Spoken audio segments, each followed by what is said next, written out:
So today I'm going to talk about releasing an emotional identity.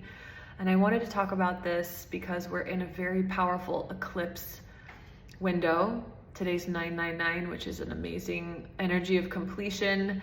And I don't know much about astrology, but I can tell you that I had a Kundalini awakening and cracking of the cosmic egg experience exactly 9 years ago in September, on the day of the full blood moon eclipse. So there's something to it.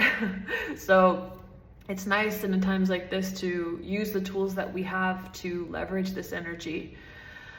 And so I wanted to talk about really the difference between releasing an identity versus just being present with your emotional body, because those are two different things, but they are connected and they can be considered kind of like different phases or slightly different aspects of the spiritual journey of, healing these veils or these impressions that we have that cover the light of our true nature. So an emotional identity, an example of an emotional identity is unworthiness. So again, while everybody might experience this to some degree, certain people have it way more chronically, and like people with an inferior type of ego, oftentimes unhealed empaths who attract people. An unhealed empath and an inferior type of ego structure is an unconscious feminine ego structure. Very unconscious feminine energy tends to attract very unconscious masculine energy. So, if you think that you are a piece of shit and that you're not good at anything and that you're worthless, well, you might attract someone that reinforces that belief, right? That thinks they're better than you, that tries to manipulate you, X, Y, and Z, right? So that type of ego presents with a lot of autoimmune diseases, even cancers. And so it's really important to become aware of what our emotional identity is, to understand like what is it in my vibration creating these body conditions and circumstances and events and attracting people to me. Because your identity can it can feel so normal to you that you don't even realize it's there. But I'm going to tell you how to realize it's there, especially with unworthiness. So when you have something in you as an identity, you project it onto the screen of your life and you see it everywhere. So if I have an identification that I'm unworthy, then I'll look at, I remember this is something that I've worked through. I remember, ever since I was a kid, I would compare myself to other girls. I was a lot taller. I felt very awkward. I was placed in situations in life where this unworthiness was constantly triggered. And so, one symptom of it is like you look out into the world and you just don't feel good enough. You don't feel good enough for the world. You don't feel like you want to be seen. You don't feel like you could ever fit in. It might look like being in a romantic partnership and you're worried that you're going to lose the person because you might not be good enough. You might not, show up in the way that they want you to show up. And so you're afraid that you're going to lose them. So just look at how you're feeling every single day, right? Do you look on social media and then compare your life to another person's life, and then the result of that comparison is that you don't feel good enough, or you feel bad about yourself, or you land back in that same baseline like, oh, well, I'm a piece of shit, I'm worthless, right? That's really heavy stuff. And while it's very important that we are present with things, like, yes, be tender and be present with that emotion. But the way to dislodge it from your identity is not just to sit with it, is to realize the damage that it's doing, to look how much of your life this identity is taking from you. Look at the damage. I mean, if you have dealt with unworthiness, chronic depression, yes, you have to be present with the depression with that feeling, with that heaviness, be completely compassionate with it, but then realize, snap out of it. I saw a YouTube testimonial from someone who healed at using the work of Dr. Joe Dispenza, and she said she had always suffered from depression, and she called it a spiritual cancer. She said she looked for the feeling of sadness, like she would listen to the music that made her sad. She would look for herself in that emotion. The music that she chose, the movies that she chose to watch. Not necessarily, sometimes you choose partners who treat you in a way that would trigger it, but sometimes regardless of how they're behaving, you'll find a reason to get sad. You'll find a reason to feel unworthy. You'll find a reason to feel afraid if it's part of your identity. So the way to dislodge the identity is to say, wait a minute, there's this thing called unworthiness or sadness or fear vibrating in me, and I'm literally seeing it everywhere. I'm seeing it everywhere. I'm going to talk about fear in a second, because there's a special process for that. But when you realize, like, wait a minute, this is my identity and it's projecting itself everywhere, and it's crying out to me in the way I chronically feel and my reactions to things, the message from the soul is, sweetie, like, this is just an identification that you can put down. And so when you're really fully aware that that's all it is, it's not something that you are condemned to for the rest of your life. It's a costume that you're wearing and that you're looking for and that you're looking to experience over and over and over again. You have to decide with conviction that you're done with it. You're done with it. I'm done feeling unworthy. I'm done talking to myself in a way that puts me down. I'm done with looking for the experience of unworthiness. I don't want this experience anymore. So once you realize you don't want it, you pray, because the most powerful prayer is one where you ask assistance in shifting your consciousness. You say, I've identified this identification. Please help me release it. You want with all of your desire to release this. I don't want this in my life anymore. And then have the discipline, right? Well, you don't even need discipline, really, because once you've really made the decision, you will no longer, if you have decided to release depression and sadness as a chronic way of life, then you will automatically not choose music that triggers the feeling. You won't choose movies that trigger the feeling. Your field doesn't need to experience that anymore, because it's no longer your identity. So let me talk about fear and anxiety. If you are a person who you might say has an identity of fear and anxiety, so this is something else that I worked through that was heightened to like almost unbearable amplitude after I had a Kundalini awakening.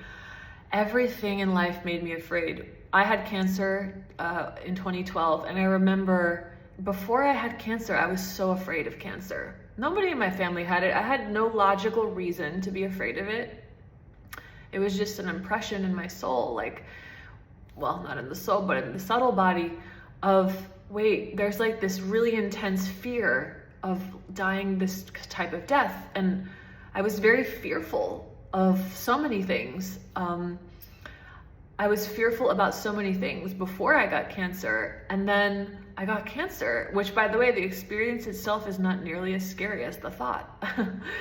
But so then that was shocking, and then a few years later, when I had a Kundalini awakening, that fear that had been vibrating in me, like unconsciously, not unconsciously, but I wasn't conscious of how much fear was really vibrating in my mind. Everything made me afraid. A phone call from the doctor made me afraid. A phone call from my parents made me afraid. Because, oh, it must be bad news. A phone call from the vet must be bad news. An email from the Quest lab with my test results must be bad news, right? I looked for the experience of fear in literally everything. In everything. Oh, of course, the plane is definitely going to crash. Oh, I'm definitely going to get kidnapped on my taxi drive, from the airport to the hotel. It was out of control. So I realized I realized, because I was aware of it, even though it was so intense, I was like, wait a minute, I am tired of this. I'm literally looking to be afraid in almost every life experience. This is getting old as fuck. Like, I don't want this anymore. I don't want this anymore. And the way to overcome extreme fear, panic, and anxiety is to proactively accept death. Not just death in general. Okay, not just saying, okay, I'm gonna die one day, so okay, poof, my anxiety is gone. No, it's in the situation that you're in. So for me, that looked like, okay, fuck it. If Quest Lab says my cancer is back, my cancer is back. I accept it. I can handle it.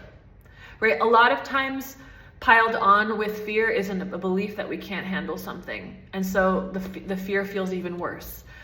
Okay, in the case of being on the plane with turbulence, it's like, okay, if the plane crashes today, it crashes. That's it. I give in. I throw up the white flag because I'm not going to be in this quaking state of fear anymore. I accept the worst case scenario according to my mind, which is death.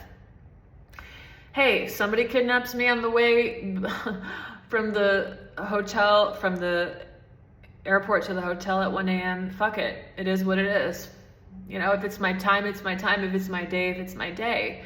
So it's really about accepting death in that particular situation. And that is so powerful. I am telling you the truth when I say, I do not remember the last time I felt anxiety. I don't remember the last time I felt anxiety as like a chronic thing. You know, things have happened in my life. My dog had a really scary health condition that, you know, I felt some anxiety, but not nearly. This is not like my identity anymore. I can handle life. That's my new identity. I can handle life, and I can handle the fact of death. And so what is there to be worried about? That's a very powerful way to overcome fear and anxiety if it's a chronic condition, if it's a chronic experience for you.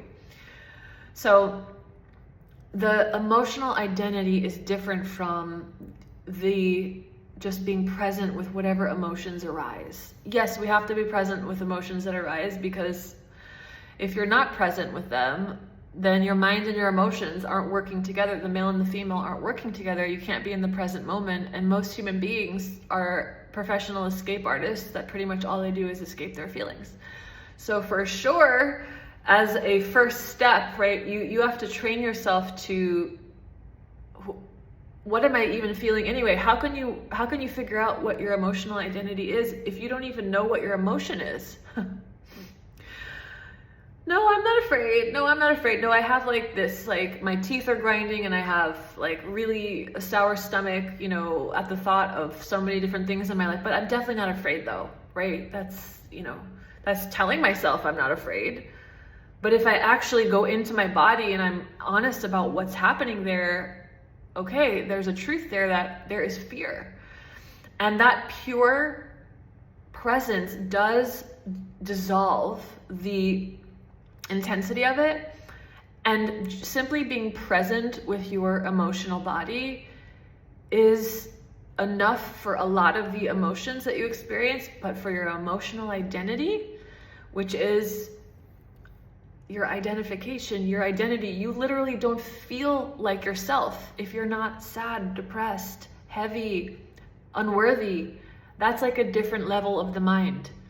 And so to dislodge that pattern from the mind, first of all, you have to be aware of it. And you're aware of it by be very honest with yourself. How do you feel almost every single day of your life? The first step is so crucial. You have to actually be real. Be real. Do you feel empty? Do you feel empty if you haven't achieved something, if you don't have a romantic partner, if there's something missing from your life? Do you have a chronic feeling of emptiness? Do you have a chronic feeling of apathy? Right? Some people act like they're unbothered by life, but what they actually are is apathetic, which is a very low vibration. That kind of energy can create some serious health problems. What that really is, apathy is, I really don't care about this life, right? That can come off to someone who's not sensitive. You can see a person like that and say, oh, they're like totally unbothered. But if you really feel what they're feeling, it's like, no, they're actually completely checked out from life. right? So when we do this work on ourselves, you have to be not brutally, you have to just be honest. I say brutally to emphasize, like, you have to be honest. You have to want to know how you feel. And stop lying to yourself, stop deceiving yourself. Because as soon as you're aware of how you're feeling, now you can change your vibration. It wants to change. The soul wants to live your life, right? The soul is whole and complete and joyful and unlimited. That thing, that soul, wants to live your life.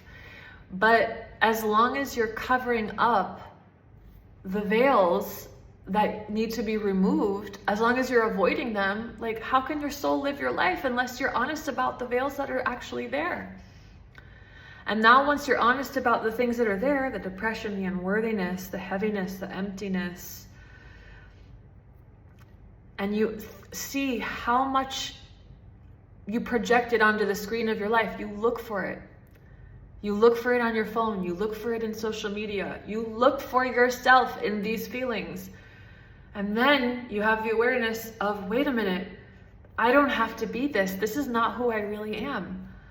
And then you pray, help me release this. I don't want this anymore. A sincere, convicted prayer to release an emotional identity is all you need. You don't need a special method. You don't need a healer. You just need a sincere desire. And what's the payoff of remaining unworthy? If something is stubborn and not leaving, not being dropped, it's because you think there's a payoff. What's the payoff to staying unworthy?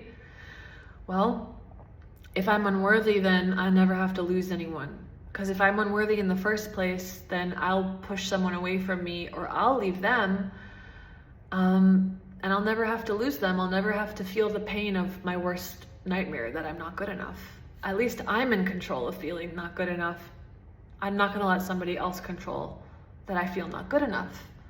Right? So much of the time it's the fear of loss. If I stay depressed, for some people that might be, the payoff might be like, you don't have to risk failing. You don't have to risk rejection, because if you actually have energy and are vibrant, I've noticed in a lot of people that I've worked with that as a child, some people get treated well, or some people associate being sick or dampened or quiet or tired with that they'll be cared for, right? If I'm tired and sickly, then people will care about me. So if I'm not tired, if I'm not fatigued and depressed, and I have energy and I'm vital, maybe that means nobody will love me, because when I was a child, at my fullest vitality, I was annoying to my parents.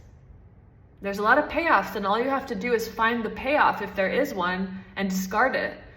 All you need is conviction and desire to heal yourself. So this is a very potent time to release an emotional identity. I hope this video energizes that for you, and I hope you have a beautiful day.